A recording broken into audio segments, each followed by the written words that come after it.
माझे नाव पूजा आहे. आज मी तुम्हाला माझी कहाणी सांगणार आहे. आतापर्यंत मी एक आनंदी मुलगी होते. माझे ग्रॅज्युएशन पूर्ण झाले आणि मला अभिषेकचे प्रपोजल आले. मुलगा चांगला शिकलेला होता, डिसेंट होता. त्याचा घरचा बिझनेस होता. घरात पैशांची काहीही कमतरता नव्हती. नकार देण्याचा प्रश्नच नव्हता. लवकरच माझे अभिषेकशी मोठ्या थाटामाटात लग्न झाले.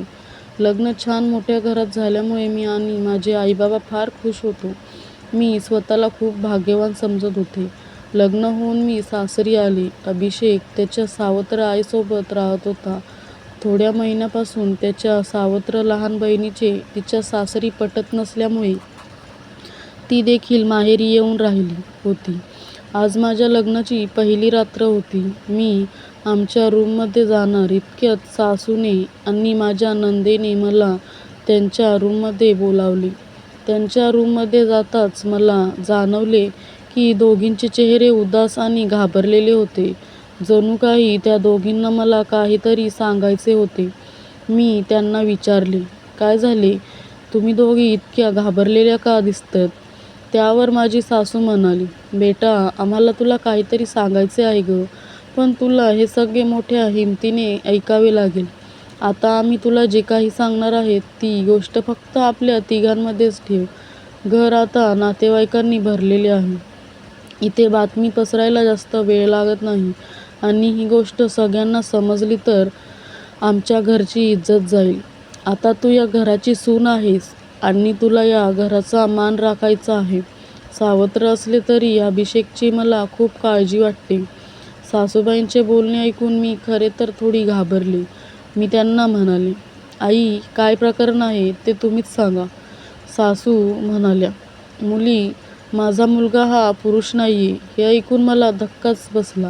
मी म्हणाले, "आई, का बोलताय तुम्ही हे? आणि मला तुम्ही आता का सांगताय हे? असे असेल तर तुम्ही तुमच्या मुलाशी माझे लग्न का करून दिले? माझे जीवन का बरबाद केले?"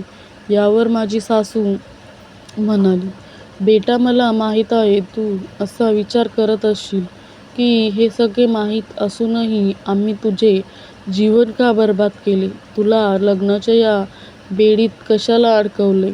पण विश्वास ठेव पोरी, पण आमचा पण नाईलाज आहे. जर ही गोष्ट लोकांना समजली तर आपली किती बदनामी होईल तूच विचार कर.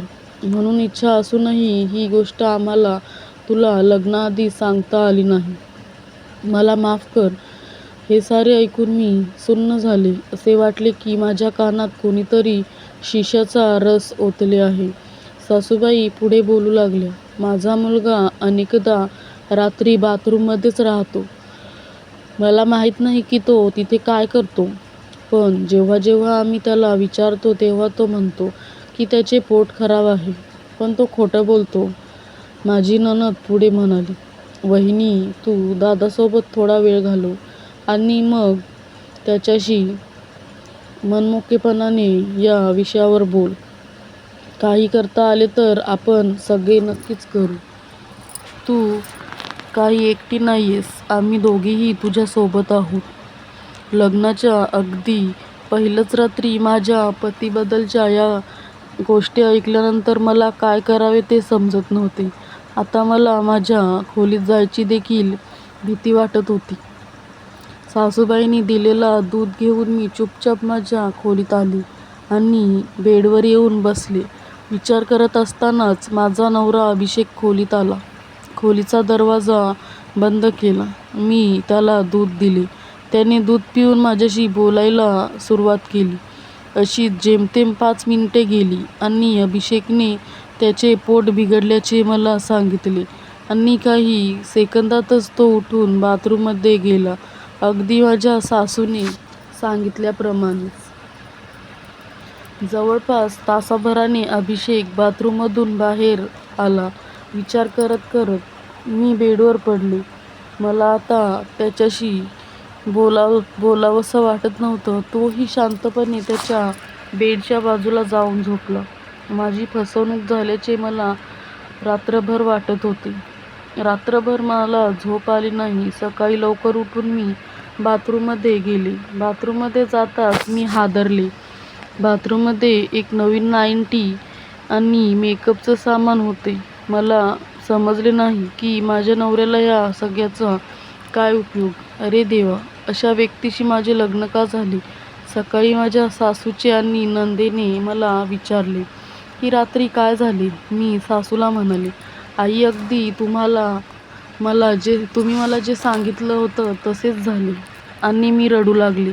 मला रडताना पाहून माझी नणद सासूला म्हणाली, आई, तरी मी तुला सांगित होते की दादाचे लग्न नको करून देऊस. अशा प्रकारे कोणतीही मुलीचे आयुष्य खराब नको करूस. पण तुम्ही सर्वांनी माझे ऐकले नाही. आता ती अशीच घुसमटून इथे राहणार का? यावर माझी सासू म्हणाली, बेटा, तू जो काही निर्णय घेशील त्यात आम्ही तुझ्या सोबत आहोत. पण माझ्या मुलाचे हे गुपित तुझ्या तोंडातून बाहेर पडणार नाही असे वचन तुला द्यावेच लागेल. मी तसं वचन माझ्या सासूला दिले. दुसऱ्या दिवशी रात्री अभिषेक खोलीत आला. पण आता त्याच्याकडे बघावेसे पण वाटत नव्हते. मी शांतपणे बेडवर पडून होते. अभिषेक येऊन बेडवर बसला आणि थोडा वेळ बसूनच होता. त्याने मला हाक मारली, पण मी झोपल्याचे नाटक केले. अभिषेक मग उठून बाथरूमला गेला. तो काय करायला गेला होता हे ते मी समजले. काही वेळाने बाथरूममधून वस्तू पडल्याचा आवाज येऊ लागला. थोड्या वेळाने तो आवाज बंद झाला आणि तो बाथरूममधून बाहेर आला. मात्र यावेळी तो पटकन बाहेर आला, येऊन बेडवर झोपला. आमच्यात काहीही घडत नव्हते. काय करावं हा विचार मनात येत होता. विचार करत करत रात्री केव्हा तरी मी झोपी गेले. सकाळी लवकरच मला जाग आली आणि उठून मी बाथरूमला गेले. मात्र यावेळी बाथरूममध्ये गेल्यावर सर्व सामान विखरलेले होते. नवीन नाईटी फाटलेली होती आणि मेकअपच्या वस्तू विखरलेल्या होत्या. एक कागद चुरगाळून फेकला होता. मी उत्सुकतेने तो कागद उचलून पाहिला. त्यावर टू माय ब्युटिफुल वाईफ असे लिहिलेले होते. मी एकदम गोंधळून गेले. अभिषेकने या साऱ्या वस्तू माझ्यासाठी आणल्या होत्या. पण मग माझ्या सासूने आणि नंदेने मला अभिषेकबद्दल सांगितलेल्या गोष्टी माझ्या मनात एक शंका आली की त्याने नाईटी आणि मेकअपचे सामान माझ्यासाठी कुठेतरी ठेवले असतील. पण नंतर वाटले की सासू आणि माझी नणद माझ्याशी खोटं का बोलतील? त्या दोघी तर माझी खूप काळजी घेत होत्या. घरच्या कुठल्याही कामाला हात लावू देत नव्हत्या. मला काहीच कळेना. मी गोंधळलेल्या अवस्थेत बाहेर आले. अभिषेकशी थेट बोलूनच विचारावे असे ठरवले. पण नेमकेच तो ऑफिसला लवकर निघून गेला. सासू आणि नणद दोघीही शॉपिंगला गेल्या होत्या. कुणाशी बोलावं बरं? माझ्या सासरच्या घरात एक जुनी मोलकरीण होती, शांता आजी. ती अनाथ होती. तिचे कुणी नातेवाईक नव्हते. तिने अभिषेकला अगदी बाळ असल्यापासून वाढवले होते.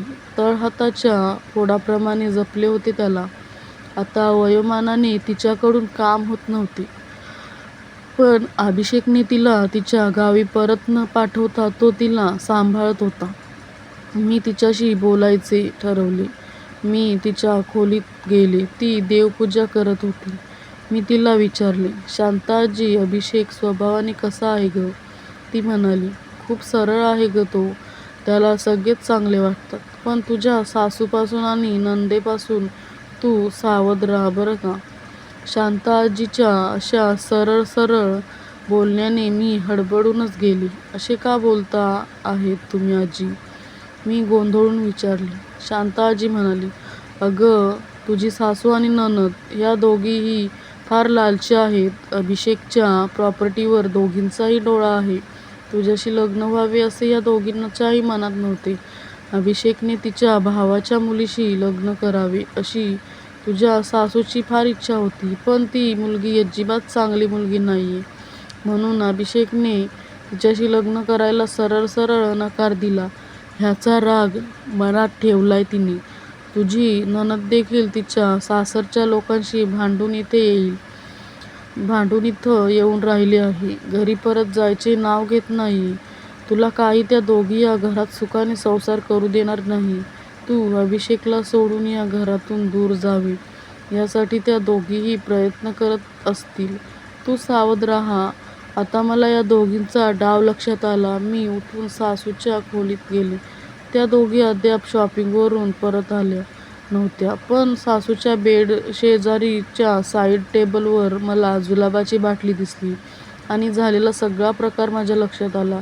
माझ्या सासूनेच दुधातून अभिषेकला जुलाबाची औषध दिले आणि त्याचे पोट बिघडले म्हणून तो रात्रभर बाथरूममध्ये जात येत होता आणि मी नाईटी आणि मेकअपचे सामान त्याने माझ्यासाठी आणले होते, जे त्याच्यावरच्या संशयापायी मी पाहिले पण नाही.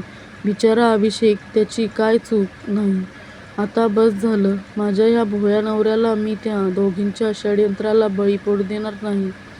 या प्रकरणाचा सोक्षमोक्ष मी लावूनच राहीन. मी दिवसभर अभिषेक घरी येण्याची वाट पाहिली. रात्री उशिरा तो घरी आला. जेवण आटोपल्यावर आम्ही दोघेही रूममध्ये गेलो.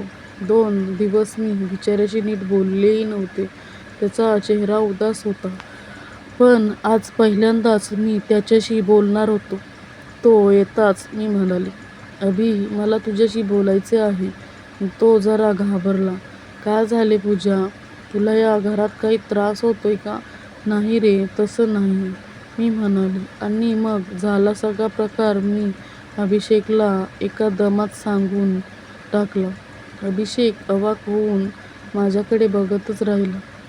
तो मला म्हणाला, अगं, ती नाईटी आणि मेकअपचे सामान मी तुझ्यासाठीच आणून ठेवले होते. बाथरूममध्ये ठेवले होते. मी तुला अशा प्रकारे गिफ्ट द्यावे अशी माझ्या बहिणीचीच आयडिया होती. आपल्यात गैरसमज होऊन वेगळे व्हावे असा डाव त्या दोघींनी रचला होता.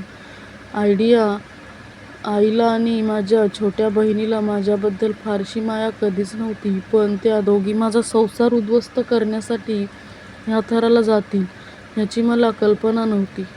आता काय करायचे? त्यांनी काळजीने मला विचारले. आता जे काही करायचे असेल ते मी करेन. तू चिंता करू नकोस.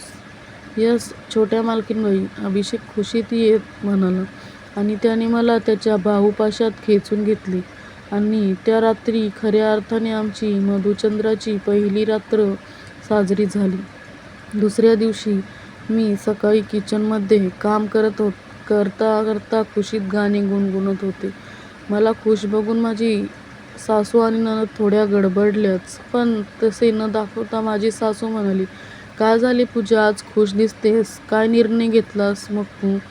माहेरी परत जाणार आहेस का? माहेरी? आणि मी का माहेरी जाऊ? पण नणदबाई मात्र जाणार आहेत त्यांच्या सासरी. हे ताईचे दुपारच्या ट्रेनचे तिकीट, त्यांच्या घरी परत जायचे. मी माझ्या सासूला म्हणाले. हे ऐकून माझ्या नंदेचा पारा चढला. ती रागाने बोलली, मी नाही जाणार. तू कोण आलीस मला माझ्या सासरी परत पाठवणारी? मी घरची मालकीणबाई आणि मी ठरवणार या घरात कोण राहणार आणि कोण नाही ते. मीही तितक्याच खंबीरपणे तिला उत्तर दिले. तू कुणाशी बोलते आहेस याचं भान आहे का तुला? अभिषेक, तुझी बायको बघ काय बोलते आहे. माझी सासू गरजली. अभिषेक म्हणाला, बरोबर बोलते आहे ती. छोटीला तिच्या घरी परत जायलाच हवे. आणि आई, तुला पण इथे राहायचं असेल तर आमच्या संसारात विष कालवायचा प्रयत्न करू नकोस, नाहीतर तुला देखील गावी पाठवून देईन. आता आम्हाला सगळे माहीत पडले आहे. हे ऐकून माझी सासू गडबडलीच. घाबरून ती बोलली, बेटा मला माफ कर. संपत्तीच्या मोहापायी हे मी सगळं केलं. परत अशी चूक होणार नाही. मला एक संधी देऊन बघ. पुन्हा असला प्रकार होणार नाही. मी आजच छोटीला तिच्या घरी पाठवून देते. हे ऐकताच छोटी रागारागाने पाय आपटत तिच्या खोलीत पॅकिंग करण्यासाठी निघून गेली. मी अभिषेकला म्हणाले, ठीक आहे, आता आपण हे प्रकरण इथेच संपवू. या दोघींना माफ करू आणि पुन्हा नव्याने सुरुवात करू. अभिषेकनेही मग प्रकरण जास्त न ताणता त्याच्या सावत्र आईला आणि बहिणीला परत एक संधी देण्याचे आणि परत नव्याने सुरुवात करायचे ठरवले. झाला सगळा प्रकार. शांता आजी कोपऱ्यात बसून खुदूखुदू हसत बघत होती. तर मित्रांनो, तुम्हाला ही कथा कशी वाटली ते कमेंट बॉक्समध्ये नक्की कळवा आणि अशाच कथा ऐकण्यासाठी माझ्या चॅनलला सबस्क्राईब करा. धन्यवाद.